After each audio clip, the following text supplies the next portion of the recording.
C'est la toute première fois que je participe à un congrès où il y a des surprises, des invités surprises, et je me demande ce que ça peut bien nous enseigner, et on pourra peut-être le reprendre demain à la fin de ces 2 journées, ce que ça peut nous enseigner, ces surprises, sur la pensée de René Roussillon et sur la créativité de la pensée de René.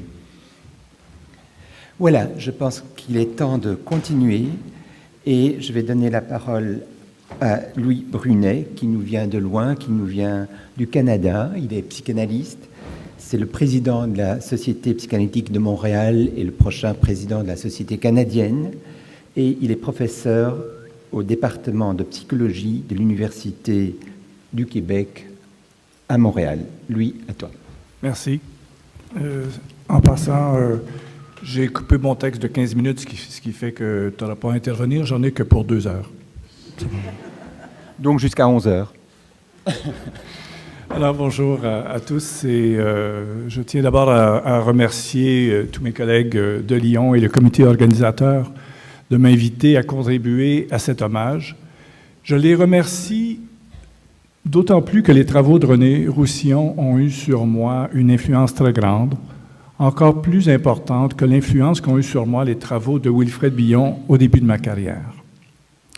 Et c'est en réalisant cette importance sur mes propres travaux et sur ma clinique que je me suis permis de modifier un peu l'orientation de mon texte d'aujourd'hui, d'en faire une conférence plus personnelle que je n'avais prévue au départ.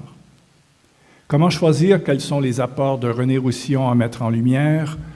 Ces apports à la réflexion métapsychologique et à la pratique clinique sont nombreux, je dois faire un choix.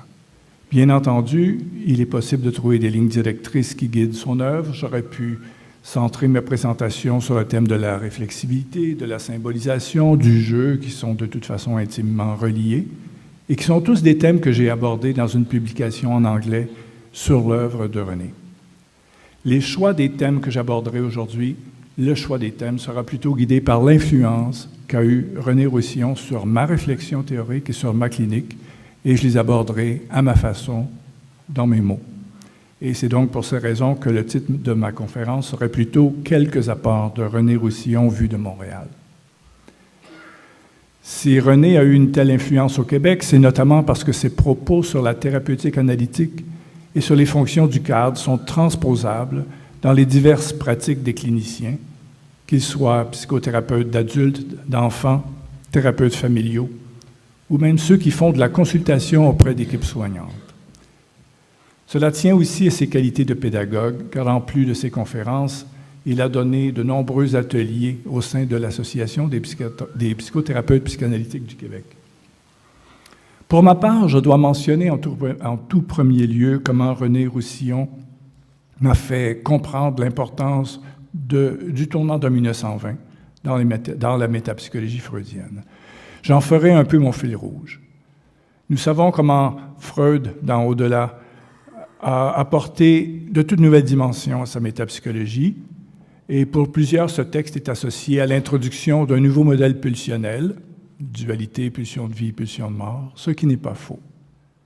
L'introduction de ce nouveau modèle pulsionnel n'a pas fait l'unanimité en psychanalyse. Plusieurs, encore aujourd'hui, ne se réfèrent jamais à ce modèle. Certains, comme les kleiniens et les post-kleiniens, en font le cœur de leur théorisation, mais en tirant la pulsion de mort du côté de la destruction. Mais en réalité, René Roussillon nous a montré que le tournant de 1920 n'est peut-être pas tant l'introduction d'un nouveau modèle pulsionnel que la description d'un nouveau principe de répétition et d'un nouvel inconscient non représenté qui nécessite l'introduction du ça, du concept de ça.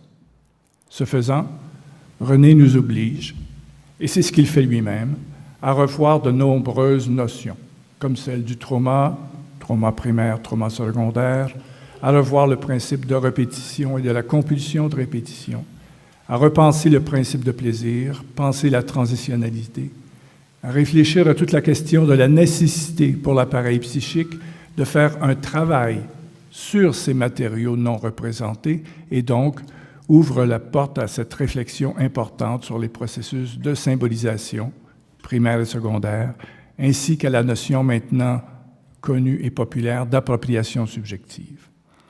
Ne serait-ce que par sa réflexion sur les conséquences de 1920, René Roussillon ouvre tout un programme de révision de la métapsychologie psychanalytique. La psychanalyse avait déjà déplacé son objet thérapeutique, comme Anne l'a mentionné, passant d'un travail sur le refoulé à un travail sur le refoulant. Puis, la psychanalyse a graduellement porté son attention aux lieux, aux espaces psychiques et finalement aux processus psychiques et aux conditions pour favoriser ces processus. C'est à cette nouvelle étape que s'attaque René Roussillon, notamment dans son livre sur la métapsychologie des processus. Et lorsqu'on considère que certains phénomènes psychiques n'existent pas d'abord sous forme de représentation, il faut non seulement réfléchir aux processus psychiques permettant d'effectuer un travail sur ces phénomènes pour en faire advenir des représentations utilisables par le je, mais, et c'est ce que René Roussillon nous amène à comprendre, comment l'appareil psychique a besoin d'un autre, comment l'enfant a besoin de l'objet, comment le traumatisé a besoin d'un autre pour soutenir et favoriser les processus de symbolisation et d'appropriation subjective. En somme, il ne s'agit plus de rendre conscient l'inconscient ou d'analyser les forces refoulantes, contraignant à des solutions pathologiques. La psychanalyse doit maintenant penser l'objet dans sa présence, dans ses fonctions, notamment dans ce qu'on peut appeler, suite à René, l'objet pour symboliser. C'est donc au Congrès des psychanalystes de langue française de 1995 que René présente son rapport intitulé « La métapsychologie des processus et la transitionnalité ». Ce sera ensuite l'objet d'un livre, Le plaisir et la répétition. Et c'est à cette occasion que René nous montre l'important bouleversement que va introduire dans la théorie le fait qu'un nouveau principe de répétition va devenir premier. Le principe de plaisir est donc deuxième, c'est lui qui permettra par la liaison la subjectivation de l'expérience. Dorénavant existe une contrainte à la répétition, agissant avant le principe de plaisir, une contrainte aveugle, automatique, conception qui modifie notre compréhension du travail psychique. Des phénomènes bruts vont se répéter, mais sans nécessairement faire du sens, sans nécessairement faire du jeu. C'est par le principe de plaisir, par la liaison de ce qui est vécu et qui cherche à se répéter, que se développera la possibilité de faire du jeu avec des contenus, des émois. La quantité pourra devenir qualité et faire l'objet de transformations psychiques plus évoluées. Avant l'introduction du principe de répétition et du ça, il n'existait pas vraiment dans la métapsychologie de place pour un inconscient non représenté. L'inconscient était synonyme de désir inconscient. Remarquez que certains courants psychanalytiques continuent à concevoir l'inconscient comme une sorte de réservoir de représentation et de désir et n'utilisent jamais le concept de ça. Mais, et c'est ce que Roussillon va élaborer et intégrer, c'est que le psychisme doit effectuer un travail pour que du non représenté, du non symbolisé, puisse s'intégrer et devenir du jeu. Et, deuxième conséquence, cela implique qu'il faut fournir au psychisme du sujet, de l'enfant, les conditions qui permettront à celui-ci de développer cette capacité. Lorsqu'on lit René Roussillon, on saisit les conséquences thérapeutiques de ce remaniement. Dorénavant, et tout particulièrement devant certaines souffrances que René qualifie de narcissiques identitaires, il ne s'agit pas de rendre l'inconscient conscient, de dévoiler un sens qui serait refoulé. Il s'agit maintenant de procurer les conditions qui permettront à un processus de liaison, de symbolisation, d'appropriation subjective d'advenir.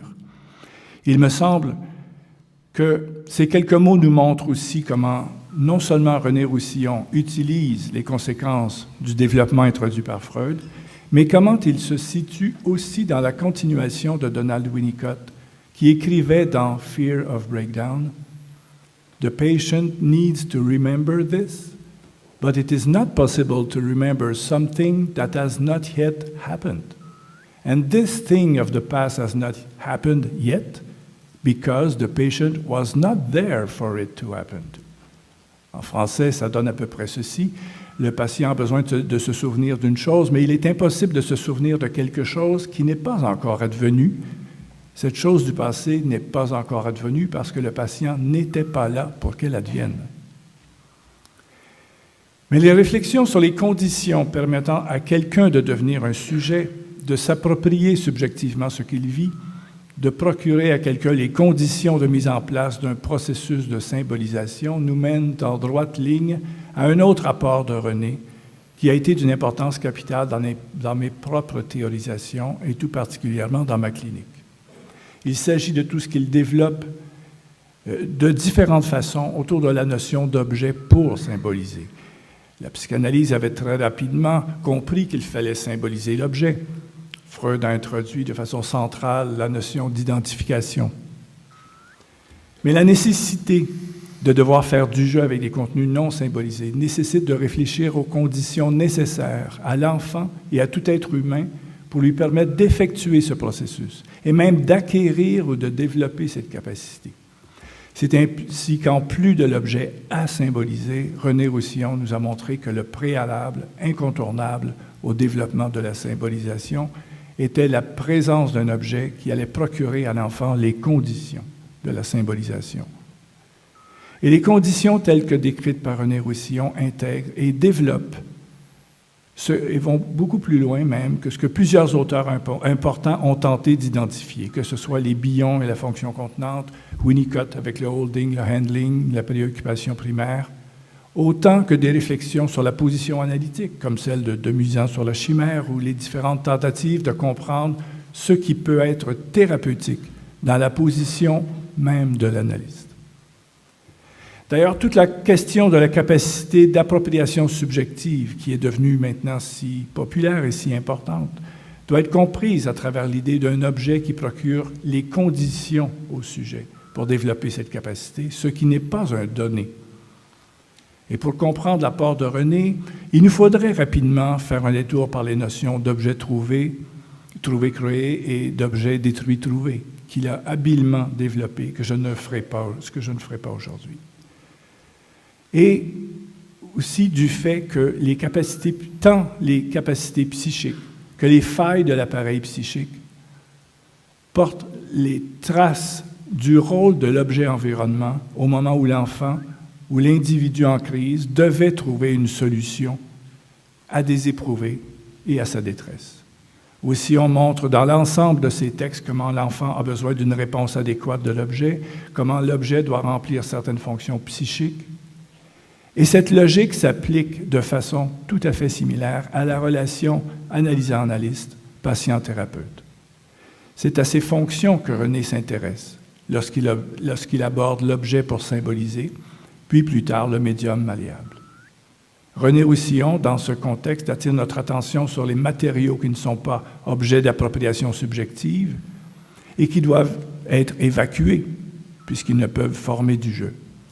Ces matériaux ne peuvent être liés et intégrés conformément au principe de plaisir et doivent être évacués. Le défaut de l'objet de pouvoir soutenir à ce moment un processus de symbolisation et d'appropriation de l'expérience condamne l'enfant à répéter indéfiniment cette évacuation. Ce qui est décrit ici comme impasse, constitue une forme de traumatisme que Roussillon va s'attacher à décrire. C'est en travaillant avec les gens aux prises avec ce qu'il nomme des souffrances narcissiques identitaires et qu'il décrit dans plusieurs de ses livres que René va développer ses conceptions du trauma primaire, du trauma secondaire et, par voie de conséquence, ses théorisations sur la symbolisation primaire et secondaire. Mais surtout, il propose un modèle clinique du travail avec de telles organisations aux défenses primitives et radicales, chez qui la répétition s'effectuera à travers des actes, des hallucinations sensorielles, et certains types de transferts, comme le transfert par retournement, soit lorsque l'analysant tente de faire en sorte que l'analyste puisse vivre, ressentir, représenter ce que lui-même est incapable de représenter.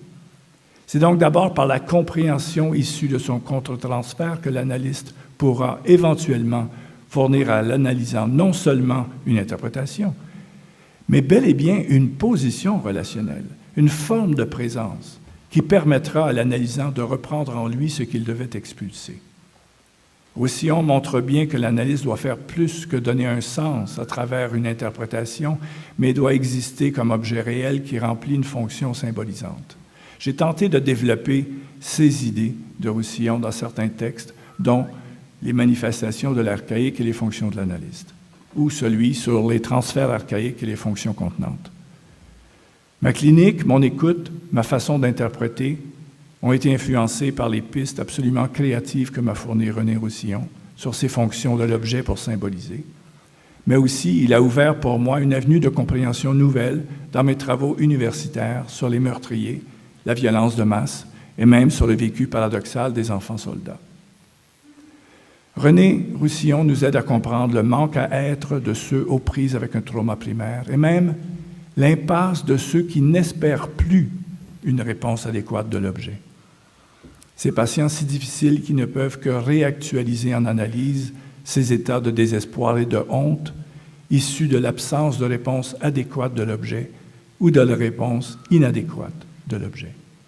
Il nous aide à comprendre à quel point leur retrait relationnel est une stratégie vitale qui a pour but de se protéger de toute autre faillite de l'objet. La réflexion de René ouvre donc un axe de réflexion sur le transfert et le contre-transfert. La psychanalyse freudienne classique nous avait bien montré une forme de transfert, déplacement, un déplacement relativement direct sur l'analyse d'un objet infantile, intériorisé. René nous montre qu'il existe bel et bien plusieurs formes de transfert, plusieurs façons de transférer, mais plus encore, que diverses formes de transfert peuvent exister en simultané et peut-être en poupée russe chez un même analysant. Je fais référence entre autres au transfert par retournement, qui peut se jouer en même temps et quelquefois en position paradoxale d'un transfert par déplacement. Ce n'est pas un secret, j'ai été très influencé au début de ma carrière par les travaux de Wilfred Bion sur l'identification projective et la fonction contenante que j'ai cherché à développer de diverses façons, notamment en tentant de décrire des formes de transfert qui n'étaient pas des déplacements d'objets internes. La lecture de René Roussillon m'a fourni de nombreuses pièces qui manquaient à mon puzzle pour comprendre ce que j'essayais de décrire et qui se vivait avec mes patients, que je décrivais alors comme des problématiques archaïques et qui sont probablement à peu de choses près ce que René nomme les souffrances narcissiques identitaires. J'avais cherché moi-même à décrire des formes de transfert dans lesquelles l'analysant transférait un aspect clivé de lui, avec l'espoir plus ou moins confus que l'analyste puisse formuler ce que lui-même ne pouvait formuler ou penser, dans le but que l'analyste puisse ressentir et nommer ce que lui-même ne pouvait pas ressentir et nommer. Dans ces transferts que je décrivais, on pouvait aussi croire que l'analysant agissait de façon à faire subir à l'analyste certaines souffrances, certaines impasses relationnelles pour lesquelles il n'y avait pas eu de solution satisfaisante. Ce que j'ai essayé de mettre en lumière, et vous y retrouverez à la fois l'influence de Bion et celle de René, c'est qu'il ne s'agit pas d'une expulsion, d'une évacuation sans but, comme on avait pu le décrire souvent, mais ce qui avait pu être décrit en termes d'identification projective contenait un germe d'espoir, un potentiel de reprise de la subjectivation, en autant que l'objet, que l'analyste, l'objet de ces pressions relationnelles paradoxales, allait pouvoir s'identifier et non seulement redonner sous forme interprétative une compréhension, mais allait être capable d'être utilisé, accepter d'être utilisé, être capable d'adopter une position relationnelle qui allait redoubler ou confirmer le contenu de ses interventions et interprétations. C'est ce que j'ai tenté de décrire dans mon texte de 2005 sur les fonctions de l'analyste. Je crois notamment avoir été profondément inspiré par une idée implicite chez René et que je vais énoncer à ma façon, à l'effet qu'en réponse au transfert que je décris et que René décrit, il faut pouvoir apporter une réponse créatrice, vivante, à la destructivité vécue et transférée par l'analysant. Bien sûr, il faut survivre, comme l'écrit Winnicott, mais comment transmettre à l'analysant que nous survivons? D'une part, cela implique, de la part de l'analyste, une position qui semble évidente, mais qui ne va pas de soi. Il ne suffit plus d'observer la relation subjective de l'analysant. Et comme me disait mon mentor, André Lucier, il faut descendre dans l'arène et se salir les mains pour rester vivant en soi-même, pour ne pas succomber à la position d'absent qui est transférée sur nous. Et d'une certaine façon, survivre consiste à maintenir en vie la relation dont l'analyste est exclu, à préserver la valeur de son intervention interprétative comme étant celle d'un geste relationnel et non d'une simple contre-identification projective. Être vivant, c'est se montrer présent, s'inscrire dans la relation réelle dont le patient nous exclut, assurer une présence suffisante là où le vide règne, formuler une interprétation dont à la fois le contenu et la tonalité remettent en jeu la relation entre le sujet et l'objet. Le geste d'interpréter doit redoubler le contenu de l'interprétation et présenter une valeur relationnelle. L'analyste doit trouver une façon créative d'apporter un démenti à la destruction à l'œuvre dans le monde subjectif de son analysant. Il doit aider celui-ci à créer l'objet et à être capable de l'utiliser, et non attendre que cet objet paraisse de lui-même. Et ici, on voit qu'il n'y a qu'un pas pour arriver aux enjeux du médium malléable. Donc, à travers ces idées, à travers ces diverses idées de Roussillon, celui-ci met en lumière le fait que la vie pulsionnelle de l'enfant contient un potentiel de message, un potentiel relationnel qui s'actualisera en autant que l'objet saura y apporter une réponse adéquate, réflexive. Cette dernière idée me semble fondamentale dans l'apport clinique de René. Elle préfigure ce qu'il développera, notamment à travers les diverses fonctions du médium malléable, sur le rôle de l'objet dans la transformation de la quantité en qualité et que j'ai tenté de reprendre à ma façon. La notion de médium malléable, j'achève. La notion de médium malléable constitue un autre développement de ce qui me semble un fil rouge de la pensée de René sur les fonctions de l'objet, devant permettre au sujet de développer ses propres capacités psychiques. René s'inspire du concept de Marion Milner et je ne reviendrai pas là-dessus, j'avais tout un passage, mais étant donné l'heure, je vais abréger un peu. Encore une fois, ici, René saisit un apport de Freud en 1920 pour l'intégrer aux apports de Marion Milner, celui du besoin pour la psyché de pouvoir exercer une certaine maîtrise sur les expériences qu'il vit, notamment par le travail de liaison. Maîtrise, liaison, qui vont permettre que l'expérience devienne représentable et intégrable. Une fonction première du médium malléable, pour moi, est de permettre au sujet d'exercer une certaine maîtrise et pour cela, le médium ou l'objet devra faire preuve d'un certain nombre de qualités. Je ne reprendrai pas toutes les qualités, on connaît celle d'être disponible, adaptative, vivante, sensible, tout en n'étant pas détruite, les fonctions de la mère. Cette mère permettra à l'enfant de faire l'expérience de la présence, de la perte, de la différenciation intérieure-extérieure, de sa propre destructivité notamment, dans un contexte paradoxal dans lequel la quantité sera contrôlée par l'objet, et parce que la quantité sera rendue tolérable, l'enfant ne sera pas submergé, sera capable de transformer cette quantité en qualité, de faire du jeu avec l'expérience, de symboliser à la fois l'objet, ses fonctions, et même symboliser la symbolisation. On voit que René a poussé ici encore plus loin les travaux de Winnicott. Je crois me souvenir qu'au début, René décrivait 5 propriétés du médium malléable et par la suite, on a ajouté. Et ici, ce que développe Roussillon, c'est non seulement d'une grande pertinence théorique, mais d'une utilité clinique exportable dans divers domaines des soins. Je pense à des psychologues que je supervise et qui font des consultations en maternité problématique, des consultations et des thérapies familiales, mais aussi des consultations au sein de ce que nous nommons au Québec la milieu-thérapie, des lieux de vie soignants pour jeunes délinquants. Et c'est aussi pour cette raison que la conception du médium malléable est si utile pour les psychothérapies d'enfants et qu'elle donnera lieu au développement que l'on connaît maintenant au sujet des médiations thérapeutiques qui a fait l'objet d'un livre récent dirigé par Anne Brun, Bernard Chauvier et René Roussillon, ainsi que d'un colloque à Montréal en mai 2013. Je ne ferai pas un exposé sur le médium malléable, mais je veux juste mentionner peut-être une idée qui m'est un exemple de la portabilité clinique des travaux de Roussillon en vous disant comment j'ai utilisé 9 caractéristiques du médium malléable pour développer un modèle de l'observation de la relation parent-enfant et comment ce modèle a été enseigné à des groupes de jeunes psychologues, dont des psychologues cognitifs behavioraux, qui ont bien apprécié. Enfin, ils savaient quoi regarder dans une relation entre une mère et son enfant. Mais bien entendu, je ne leur ai pas dit tout de suite que les idées venaient d'un psychanalyste. Alors, si vous le permettez, et comme ce texte est essentiellement personnel de toute façon, je terminerai sur ces mots. Merci René pour tout ce que tu m'as apporté, tant dans mes recherches que dans ma pratique d'analyste.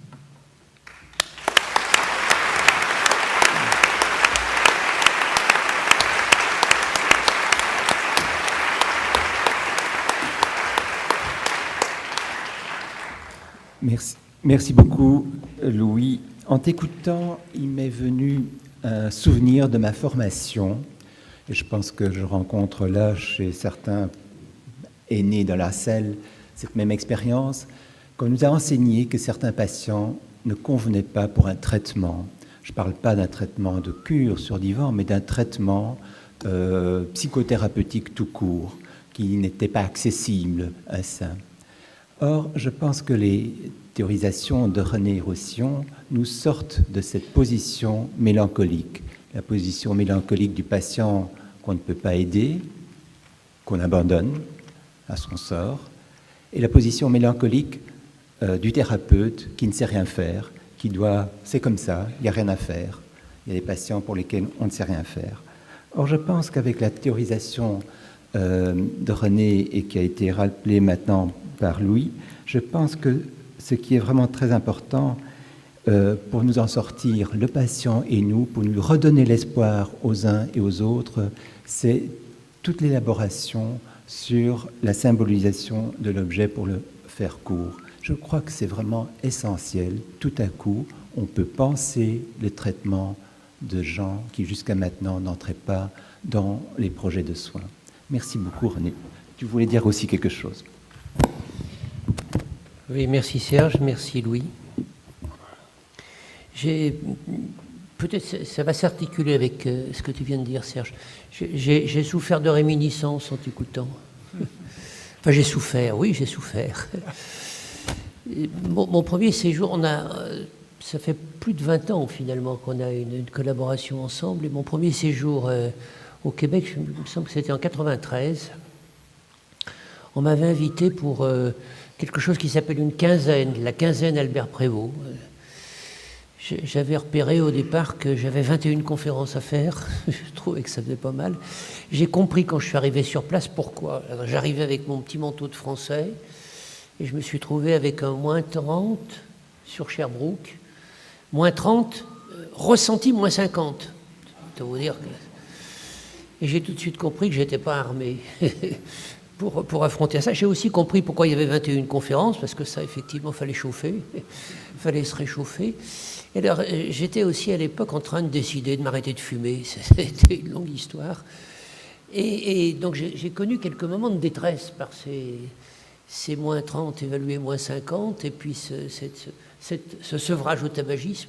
Alors, j'ai trouvé des choses formidables. Je fréquentais encore à l'époque le divan de mon cher Didier Anzieux, et je me suis dit, il faut que je me paye un mois-pot. Alors, je suis allé m'acheter un cuir, doublé fourrure.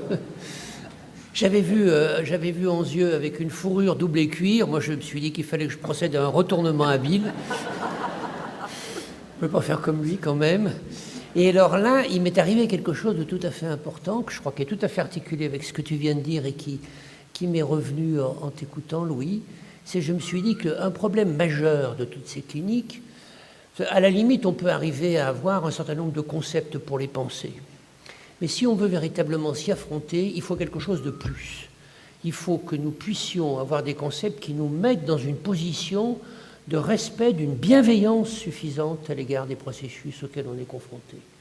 Et je pense que c'est un de mes efforts essentiels que d'avoir essayé de penser comment, par quel concept on pouvait arriver à rester bienveillant, alors avec la criminologie, avec les cas limites, avec ces processus appelés de destructivité, Et bien évidemment, pour arriver à retrouver une suffisante bienveillance, il fallait d'une certaine manière faire peut-être une clinique de la théorie, une déconstruction d'un certain nombre de piliers sur lesquels on croyait pouvoir s'appuyer tranquillement et qui en fait étaient des entraves à l'écoute. Je crois que tu as repéré plusieurs de ces mutations, en quelque sorte, pour essayer de rendre les cliniciens aptes, en quelque sorte, à cette bienveillance suffisante qui permet d'accompagner les patients. Si on n'aime pas nos patients, il n'y a pas moyen de les... Enfin, si on ne les aime pas suffisamment, on va dire, un peu à la manière de Winnicott, il n'y a pas moyen de les accompagner. Mais pour les aimer suffisamment, il faut faire tout un travail de pensée pour arriver à rétablir quelque chose de l'identification narcissique de base qui est nécessaire au travail. Merci, merci à vous deux.